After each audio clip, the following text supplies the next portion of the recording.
Hello guys, আসসালামু আলাইকুম রহমতুল্লাহি ওয়া বারাকাতুহু। তো আজকে তোমাদেরকে আমি যে অধ্যায় সম্পর্কে বলতে যাচ্ছি সেটি হলো দ্বিতীয় অধ্যায় সমাজ। ক্লাস 10 যারা পরীক্ষার্থী তারা এই সমাজ দ্বিতীয় অধ্যায় বাংলাদেশের স্বাধীনতা। তো এটাতে আমি যে প্রশ্নগুলো কমন দেবো সেগুলো পড়ে নেওয়া, তাহলে এসসি পরীক্ষা শিওর তোমরা কমন পাবে ইনশাল্লাহ। তো তোমরা প্রথমে আগে নৈর্ব্যক্তিক যা আছে সব পড়ে নেবা। বহু নির্বাচনী এটা কমন দেওয়ার কিছুই নেই, এটা তোমরা পড়ে নিবা। তো আমি যেগুলো আজকে কমন দিতে চলেছি সেগুলো হলো খ মানের প্রশ্ন এবং ক মানের প্রশ্ন। তো তোমাদেরকে আগে আজকে দেখিয়ে দিচ্ছি যে এখানে আছে সংক্ষিপ্ত উত্তর প্রশ্ন। তো এটা হলো পাঞ্জেরি গাইড। তো যাদের তোমার পাঞ্জেরি গাইড রয়েছে, তোমরা এই পাঞ্জেরি গাইডটির 60 পৃষ্ঠা বাই করে নেবা। তো এখানে আছে মুজিবনগর সরকারের কাঠামো ছককে উপস্থাপন করো। তো এটা তোমরা এই যে দেখো আমার এখানে দাগানো আছে, তো তোমরা এটা পড়ে নিতে পারো। তারপরে স্বাধীনতা অর্জনে গণমাধ্যমের ভূমিকা চিহ্নিত করো। তো এটা রয়েছে, এটা তোমরা পড়ে নিতে পারো। তো বাংলাদেশের স্বাধীনতা যুদ্ধে সোভিয়েত ইউনিয়নের ভূমিকা লেখো। তো এটা তোমরা পড়ে নিতে পারো। এই 3টা কমন রয়েছে তোমাদের জন্য।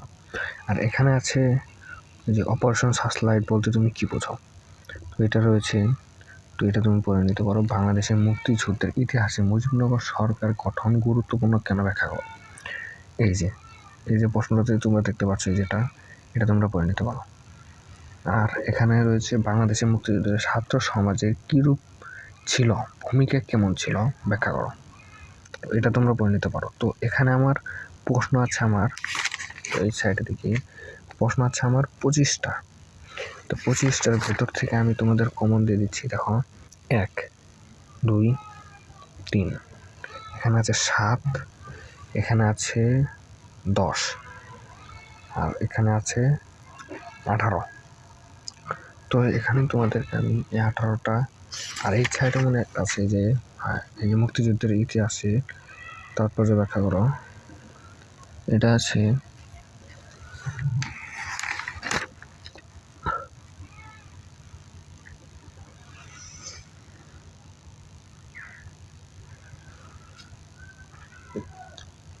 এগুলো তোমাদেরকে আমি একদম স্পষ্ট ভাষায় তোমাদের বলে দিচ্ছি। ইনশাল্লাহ এটি কমন থাকতে পারে, তোমাদের যেটা দেখা দিলাম, তো এটি কমন থাকতে পারে। এখন কমনের প্রশ্ন তোমরা পড়ে নিবে। কমনের প্রশ্ন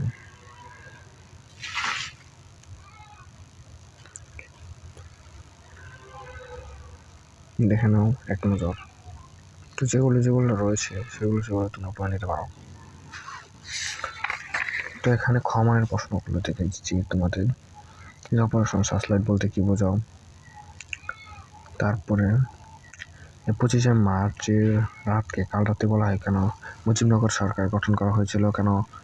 তারপরে জনগণের মুক্তিযুদ্ধে মূল নিয়ামক শক্তি বলা হয় কেন ব্যাখ্যা করো। তারপর বাংলাদেশের মুক্তিযুদ্ধে গণমাধ্যমের ভূমিকা ব্যাখ্যা করো। তারপর আমাদের মুক্তিযুদ্ধে জাতিসংঘের ভূমিকা ব্যাখ্যা করো। তো এগুলো রয়েছে। আর এখানে আমার প্রশ্ন রয়েছে অলরেডি 16টা প্রশ্ন রয়েছে এই পাশে। তো আমি তোর কমন দিচ্ছি 1, 2, 3, 4, 5, 6, 7, 8, মানে এখানে অর্ধেক তোমাদের আমি সাজেশন দিয়ে দিলাম। এটি পড়বে ইনশাল্লাহ, তোমাদের এখান থেকে কমন পড়বে ইনশাল্লাহ। তো আজকে এই দ্বিতীয় অধ্যায়ে এই কয়টা কমন দিয়ে দিচ্ছি। তো আমার চ্যানেলে আরও কিছু এই সমাজ, গণিত, ইংরেজি এগুলো নিয়ে অনেক কিছু আছে। অবশ্যই তোমরা চ্যানেলটাকে সাবস্ক্রাইব করে দিবা, লাইক করে দিবা, অবশ্যই পাশে থাকবা। তো আমার এখান থেকে কমন পাবা ইনশাল্লাহ।